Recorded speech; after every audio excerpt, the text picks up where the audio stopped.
Thank you. Thank you, Mr. Bishop. I'd like to recognize now the distinguished ranking member of the Appropriations Committee, Ms. DeLauro, for her opening statement. Thank you very much, Mr. Chairman, and thank you to the ranking member for holding what is an important budget committee. And I want to welcome our witness, Secretary Rollins, for appearing here this morning, and look forward to your testimony and the opportunity to have an exchange. We are in the middle of a cost of living crisis today. It's directly hurting farmers.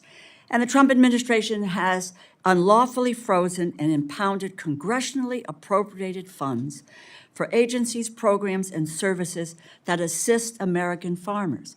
Understand that the power of the purse resides in the U.S. Congress. It's in the Constitution. And while we want to play fast and loose with the Constitution, we have to abide by what it says. That is who we are as a nation. Let me just talk, just tick off you for a second here.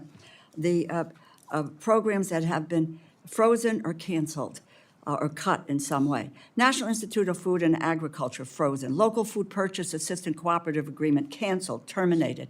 Local Food Schools Cooperative Agreement program, canceled, terminated.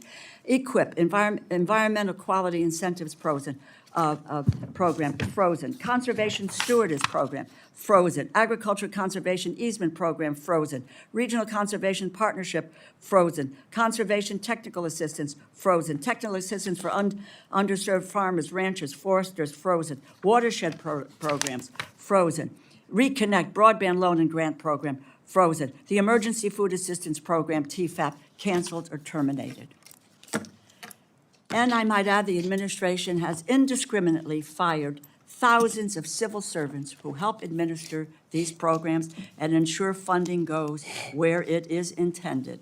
The president is not laser focused on the cost of living crisis. He is actually making it worse. He promised to fight for the working class and for farmers, but instead put Elon Musk and billionaires in charge of the government. This administration is attacking farmers to pay for tax cuts for billionaires.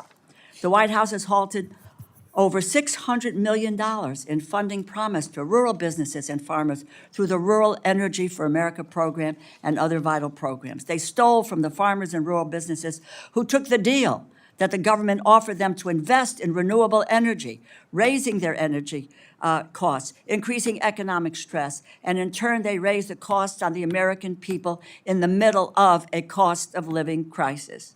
Likewise, when the administration froze the Environmental Qualities Incentives Program, they left farmers and producers who invested in conservation projects, they left them out to dry.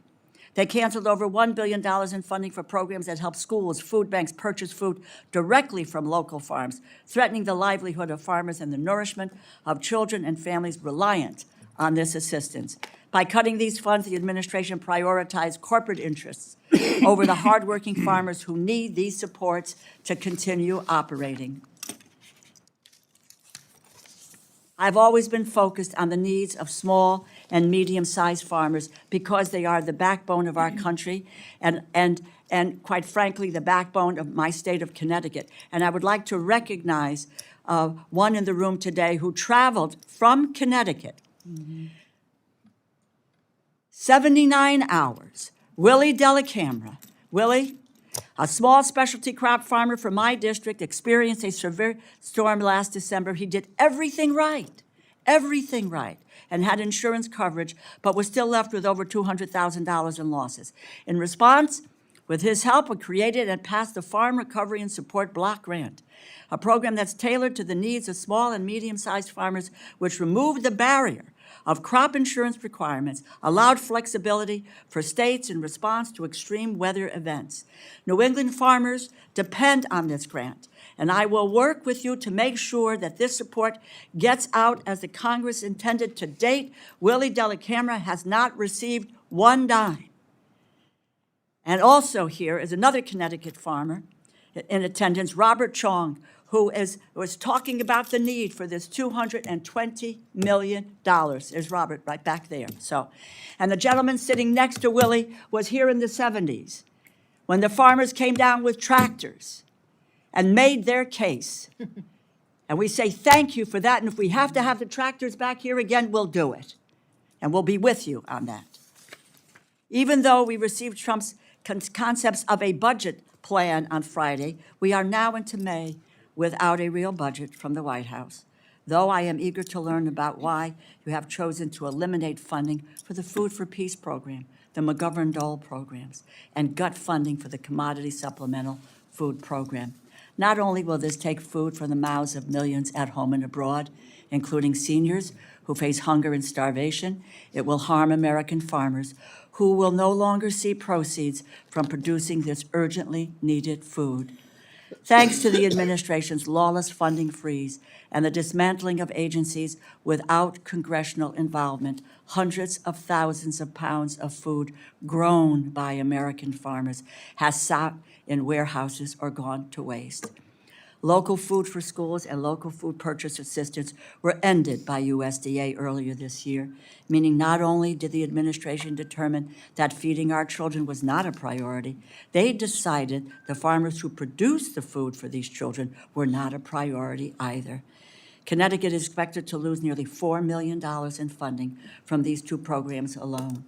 $4 million in support that goes directly to purchasing locally grown fresh fruits and vegetables.